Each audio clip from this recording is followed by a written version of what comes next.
You think taking a vacation prevents burnout, right? Well, science actually says your time off might be the exact reason you make your biggest, most catastrophic mistakes. Seriously, think about it. You meticulously plan your time away, you finally set that out-of-office responder, and you totally expect to return as this hyper-productive powerhouse. But instead, you come back and completely drop the ball. So, why does that happen? Why exactly does your time off cause more mistakes? I mean, we've all felt that familiar Monday morning brain fog after a really long weekend, right? Or that strange, sluggish disorientation you get the week you return from a major trip. You're just sitting at your desk, staring blankly at a screen, feeling completely detached from the very job you were literally just taking a break from. Look, you are an ambitious, high-performing professional. So why is it that the very mechanism designed to recharge you is secretly sabotaging your performance, leaving you wide open to critical errors? Well, the answer lies hidden in a profound biological blind spot. Okay, let's dive into this. The culprit is an actual, documented phenomenon known as leisure sickness. Dutch psychologist Ad Vingerhoots discovered that for a certain segment of the population, the sheer stress of transitioning from a high-stakes work environment into a state of non-work actually triggers physiological symptoms. We're talking migraines, severe fatigue, sometimes even viral infections. See, we're basically fighting our own flawed human biology here. Your body doesn't just neatly switch off. That abrupt deceleration, it's a massive shock to your system. And this biological shock is compounded by what we call vacation brain. Breaking research by psychologists Killingsworth and Gilbert reveals a staggering, almost unbelievable fact. Get this. We spend nearly 50% of our waking hours thinking about something entirely different from what we're currently doing. 50%. Before you even leave for your trip, your attention is radically divided. You're physically sitting at your desk, sure, but mentally, you are navigating airport logistics. And that divided attention between present tasks and future plans creates a massive vulnerability for human error. Now, the threat doesn't just magically disappear when you get back. Returning to work introduces the Monday transition threat. You're dealing with serious routine disruption, diminished habituation, a circadian mismatch from traveling or just staying up way too late over the weekend, and the intense cognitive load of switching your brain back to professional mode. Basically, your body has comfortably settled into one routine, while the workplace violently demands another. Without a really deliberate strategy, human error during this transition isn't just possible, it is practically inevitable. Welcome to a special explainer report from the Human Error News Network. Our entire mission here is to investigate how we can detect, prevent, and correct human error. To truly understand the stakes of these transition periods, we're looking into a pivotal naval postgraduate school thesis that analyzed the Large Truck Crash Causation Study. This is a massive, incredibly detailed database. Researchers used a system called the Fatigue Avoidance Scheduling Tool, or FAST, to predict the exact cognitive effectiveness of operators at the precise fraction of a second a crash occurred. By dividing the crashes into two distinct groups, human factors versus non-human factors, researchers were able to isolate the specific, devastating impacts of fatigue. We aren't talking about blown tires or icy roads here. We are looking at the direct, undeniable result of degraded cognitive performance, diminished situational awareness, and microsleeps.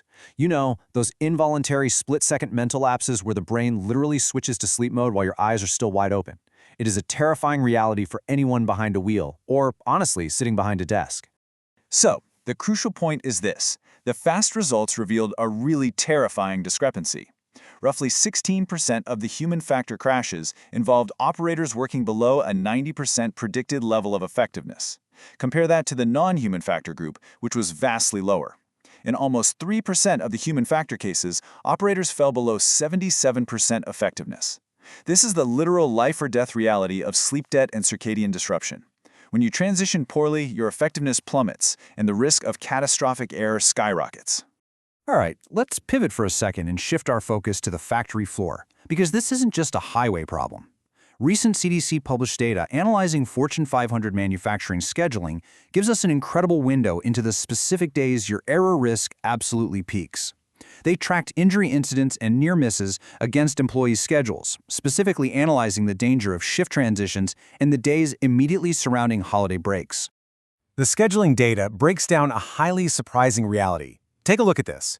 If you're working consecutive day shifts, your probability of an incident significantly increases as the week grinds on.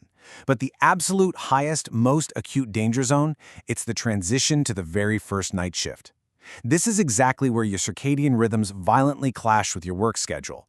It's the physiological transition, that sudden, jarring change in routine, that creates the perfect storm for a major safety incident. And to put that into perspective, this translates to a massive national impact. The Bureau of Labor Statistics reports approximately 2.3 million non-fatal workplace injuries annually. That is a staggering number. And occupational researchers have long observed a major spike in these numbers, specifically slips, trips, and overexertion, precisely during return-to-work transition periods. Think Monday mornings or the days right after a holiday break. The data is crystal clear. If we want to detect where systems fail, we absolutely have to look at where routines transition. But hey, we can solve this. Together, we need to leverage the science of what organizational psychologists call Monday reattachment. This is the critical micro-role transition connecting your private weekend identity to your professional workweek role.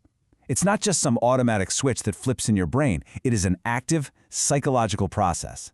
Successfully reattaching to your work on Monday is the absolute gateway to a safe, productive, and completely error-free week. Now, what's really interesting about this slide is the latest research from the Journal of Organizational Behavior. They actually tracked employees over 4 weeks to see exactly how their weekend habits dictated their Monday success. A really comprehensive study by Volker and colleagues discovered that your capability to psychologically reattach to your job on Monday morning is entirely dependent on one foundational recovery process: your weekend sleep characteristics. The researchers found two completely divergent paths here: high-quality sleep versus catch-up sleep.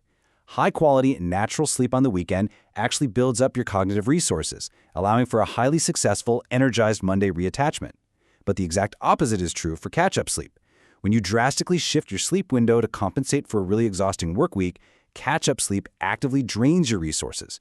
You're forcing your body to constantly adapt to wildly different social rhythms, basically guaranteeing you'll be completely exhausted when you return to work.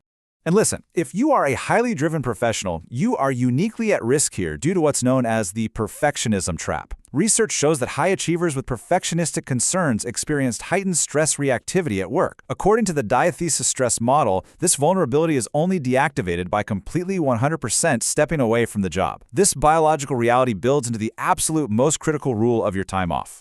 The timeline of a perfect recovery requires absolute, non-negotiable discipline. Perfectionists only experience the healing vacation effect if they engage in zero spillover work. None.